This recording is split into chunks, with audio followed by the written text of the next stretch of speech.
Mukhang hindi magtatagal, mas maraming matatangkad na forward ang makikita natin sa collegiate level natin. Paano ba naman kasi ang dami ng matatangkad na high school player na may kaya at may potential maglaro bilang wingman o kaya naman combo forward parang si Carl Tamayo? May ilan na rin tayo na pag-usapan na mapapanood sa ating YouTube channel. May mga homegrown at feel foreign. Kaya heto at pag-usapan natin ang isa pang homegrown player na bukod sa 6'5 na height may potential din maglaro bilang wingman despite na naglalaro siyang 4 sa kanyang high school team. Siya si Mark J. Dulin, ang 6'5 combo guard ng FEU Baby Tamaraws. Pansin ko lang mga brody, mukhang nasa FEU na yata ang ilan sa mga pinakamahusay na high school forward sa Pilipinas ngayon, kagaya nila Pasinos, Dagkutan at Carino. Pero bago natin pag-usapan ang kasalukuyan, alamin muna natin kung paano nagsimula ang karir ni Mark Dulin. Tubong Kabuyaw, Laguna itong si Dulin. At ayon sa kanya 4 years old siya unang nag-start maglaro ng basketball. Nagumpisa sa mga larong kalye 3x3 hanggang mapasubok na sa limahan. Nung una nahihiya pa raw itong maglaro sa 5v5 dahil hindi pa siya gaano marunong mag-basketball. Pero di nagtagal nakuha niya yung kumpiyansa mula sa pakikipaglaro sa mas matatandang kalaban. 13 years old din daw siya unang nakapag-dunk. At taong 2018 dito magsisimula magbago ang basketball career ni Dulin. Napasama siya sa isang selection team na lumalaro sa iba't ibang liga.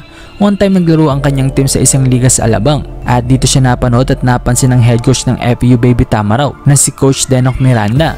Agad nakita ni Coach Denok ng potential si Dulin kaya naman personal niyang nilapitan ang bata at nirecruit para sumali sa kanilang team. Dito na nag-umpisa ang career ni Mark Dulin sa FEU dahil sa skill set niya. Minsan pinaglalaro siyang power forward o kaya naman small forward position, pero minsan mas madalas sa small forward dahil nakakasabay niya sina Pasinos at Carino na parehong 6'6", 6'7" ang height.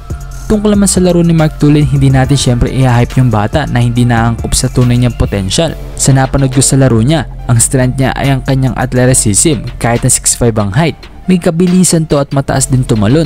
Gusto ko rin na free throw percentage niya mataas. Yung awareness niya sa depensa maganda. Mabilis siyang nag-e-help sa depensa at okay din ang kanyang perimeter defense. Nakakatulong din sa kanya yung ball handling niya kaya nagagawa niya mag court to court minsan.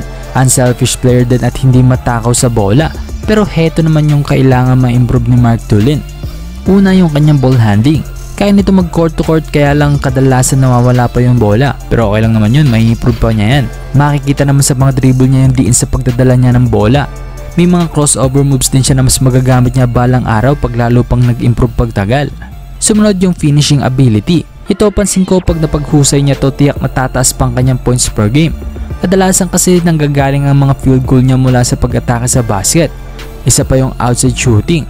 Base sa stroke niya maganda at tuwid naman ang kanyang mga bitaw. May soft touch din siya sa perimeter at mga galaw sa mid-range. Pero mukhang dahil sa posisyon niya at sistema na hadlangan siya nitong bumitaw ng bumitaw sa labas. Mas magiging maganda siguro kung dadami din ang attempts niya sa labas dahil mukhang may tira naman siya. So yun nga mga brody, ito ang strength at kailangan pang ma-improve ni Mark Dulin sa laro.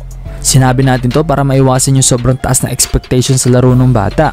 Overall para sa akin ayos na ayos yung bata. Kayang-kaya maglaro sa wing at perimeter.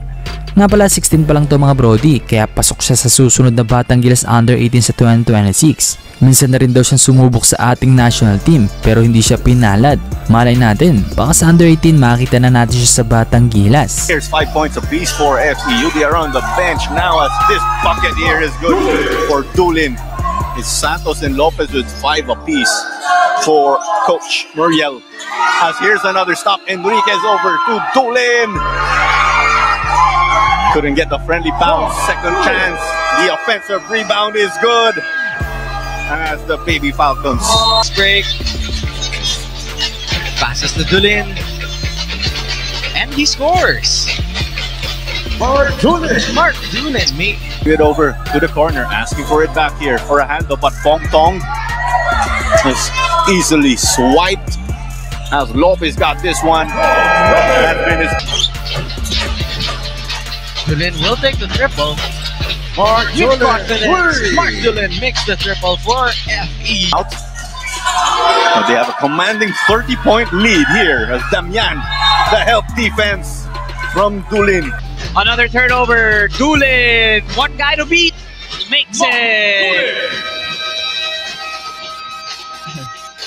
He thought he was gonna miss that, but he made it.